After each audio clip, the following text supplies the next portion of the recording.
আসসালামু আলাইকুম, আদাব, নমস্কার। আমি নাজমুস সাকিব। আমি স্ট্যামফোর্ড ইউনিভার্সিটি বাংলাদেশের সাবেক ছাত্র। আমি অ্যাকচুয়ালি ইউনিভার্সিটি ড্রপ আউট। তো আমি এই ভিডিওতে স্ট্যামফোর্ড ইউনিভার্সিটি বাংলাদেশের অনিয়ম ও দুর্নীতির বিষয়ে কথা বলতে চাচ্ছি এবং আমার আমার সাথে যেই অন্যায়টা হয়েছে সেই বিষয়ে কথা বলতে চাচ্ছি। স্ট্যামফোর্ড ইউনিভার্সিটি বাংলাদেশের ডিপার্টমেন্ট অফ ইংলিশের ফ্যাকাল্টিদের মধ্যে দুইটা ভাগ আছে। একটা হচ্ছে প্রফেসর সাইমারজুর ভাগ, আরেকটা হচ্ছে মিস জাকিয়া নূরের ভাগ। এখন যে কোনো একটি স্টুডেন্টকে একজনের দলে থাকার প্রয়োজন ছিল। যদি সে না থাকতো তাহলে তার সাথে অন্যায় অবিচার করা হতো, যেমনটা আমার সাথে করা হয়েছে। ব্যক্তিগতভাবে আমি বায়াসড ছিলাম না, আমি কারো দলেই ছিলাম না এবং কারো দলে না থাকার পেছনে আমার যুক্তি আছে। কারণ সেখানে শাহবাগী এবং ফ্যাসিস্ট শিক্ষকেরা অবস্থান নিচ্ছিলেন। আমি সরাসরিভাবে ফ্যাসিজমের বিরোধী। স্ট্যামফোর্ড ইউনিভার্সিটি বাংলাদেশের অথরিটি করাপ্টেড। অথরিটি যে করাপ্টেড এটা আমি বলছি না, এটা এটা এটা ডিপার্টমেন্ট অফ ইংলিশের ফ্যাকাল্টিরাই বলেছে। ওনারা একটি আন্দোলন করছিলেন এবং আন্দোলনে ওনারা বলেছেন যে অথরিটি করাপ্টেড। সুতরাং এখানে আমরা পাচ্ছি যে ডিপার্টমেন্ট অফ ইংলিশের ফ্যাকাল্টিরা করাপ্টেড এবং অথরিটি করাপ্টেড।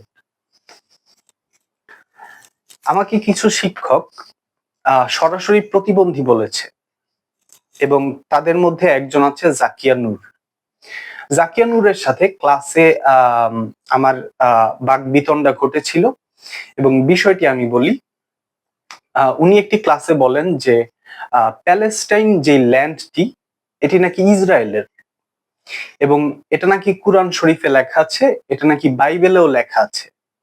তো আমি ওনাকে প্রশ্ন করি যে বাইবেলের কোন চ্যাপ্টারে এটা উল্লেখ আছে এবং কুরআনের কততম চ্যাপ্টারের কততম আয়াতে এটা উল্লেখ আছে যে প্যালেস্টাইন যে ল্যান্ডটা এটা ইসরায়েলের। তো উনি আমার সাথে উত্তর দিতে পারলেন না। উনি বললেন যে আবার উনি বললেন যে ইসরায়েলের পক্ষে নাকি কেউ নেই। আমি বললাম হ্যাঁ ম্যাডাম আছে। উনি বললেন এটা তোমার কল্পনা। আমি বললাম what do you mean by কল্পনা। উনি তখন কোনো উত্তর দিতে পারলেন না। উনি বললেন হোয়াট আ প্রবলেমেটিক চাইল্ড। আমি নাকি প্রবলেমেটিক চাইল্ড। আমার সাথে ক্লাসে বৈষম্যমূলক আচরণ করা হতো এবং এর একটি স্ক্রিনশট এবং যথেষ্ট প্রমাণ আমি দিব। জাকিয়া নূর যে শিক্ষক, উনি ছিলেন একজন ফ্যাসিস্ট শিক্ষক, উনি একজন শাহবাগী শিক্ষক। উনি হিন্দুত্ববাদের প্রতি ওনার একটি আলাদা আবেগ কাজ করত। ক্লাসে একটি হিন্দু স্টুডেন্ট এবং আমার মধ্যে উনি হিন্দু স্টুডেন্টকে প্রায়োরিটি দিতেন।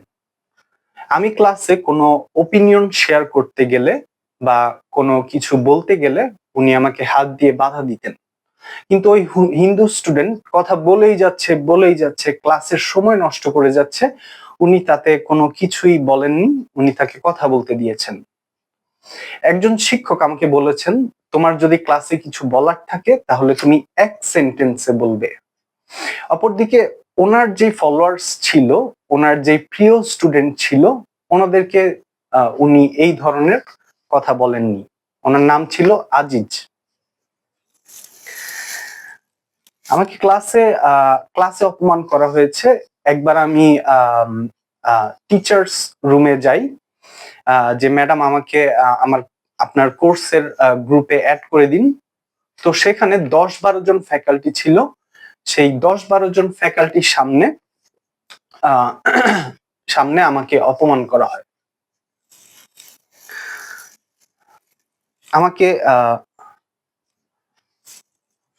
আমাকে ক্লাসে বুলি করা হতো, প্রায় প্রতিনিয়ত বুলি করা হতো। ক্লাসের অর্ধেক স্টুডেন্ট আমাকে বুলি করত। এ বিষয়ে আমি যখন কমপ্লেন নিয়ে যাই, কোনো প্রকার কোনো ব্যবস্থা নেওয়া হয়নি। আমাকে একটি স্টুডেন্ট ক্লাসে গালিগালাজ করেছে। স্টুডেন্টটির নাম আকাশ। সে সরাসরি গালিগালাজ করেছে ক্লাসের সবার সামনে, কিন্তু ফ্যাকাল্টি তাকে কিছুই বলেননি। সে আমাকে বোকাচোদা বলে গালি দিয়েছে 3 টাইমস।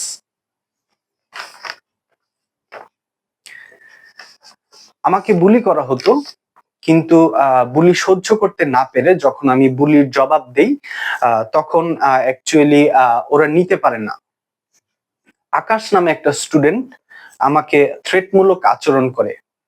সে 5 জন ছেলে নিয়ে, আকাশ ছিল, এখানে আলিফ ছিল, স্ট্যামফোর্ড ইউনিভার্সিটি বাংলাদেশের সহ সমন্বয়ক তামজিদ ছিল, এবং আরো 2 জন ছিল, আশরাফ ছিল, আন্দালিব ছিল।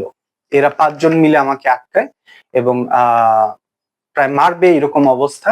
সেক্ষেত্রে আমি যখন পাল্টা জবাব দেই তখন তারা আর এগিয়ে আসে না। তারা ওই দিন আমাকে মারে না, কিন্তু তারা থ্রেটমূলক আচরণ করেছে এবং 5 জন মিলে আমাকে ঘিরে রেখেছে আমাকে মারার জন্য।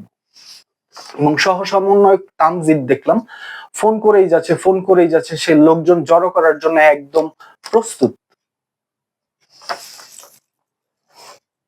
আকাশ যে ছেলেটার কথা বললাম, সে ইয়াবা অ্যাডিক্টেড। সে মদ, গাঁজা, ইয়াবা সবই নিত। সে পরীক্ষার হলে পর্যন্ত আমাকে ডিস্টার্ব করত, এবং আরেকটি স্টুডেন্ট ছিল যে পরীক্ষার হলেও আমাকে ডিস্টার্ব করত, মুনিরা। আকাশ এবং মুনিরা। আমার কাছে যথেষ্ট স্ক্রিনশট আছে, যথেষ্ট প্রমাণ আছে, এর ভিত্তিতে আমি কথা বলছি। আমি যদি একটি কথাও মিথ্যা কথা বলে থাকি, তাহলে যাতে আমাকে অন্তত 20 বছরের জেল দেয়া হয়।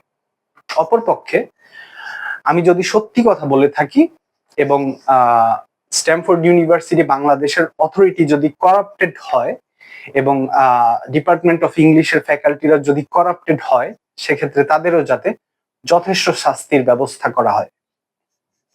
আমার সাথে যদি জাস্টিস না প্রদান করা হয়, তাহলে যাতে বইপত্রে এখন থেকে এটি লেখা হয় যে আপনি মিথ্যা ও অন্যায়ের পক্ষে অবস্থান নেবেন, সত্য ন্যায়ের পথে কোনোদিনও চলবেন না। I was the best student of my university. বারবার অথরিটির কাছে যাওয়া সত্ত্বেও, বারবার কমপ্লেন করার সত্ত্বেও আমার কমপ্লেন গুলো আমলে নেওয়া হয়নি। I want justice. That's all. Thank you.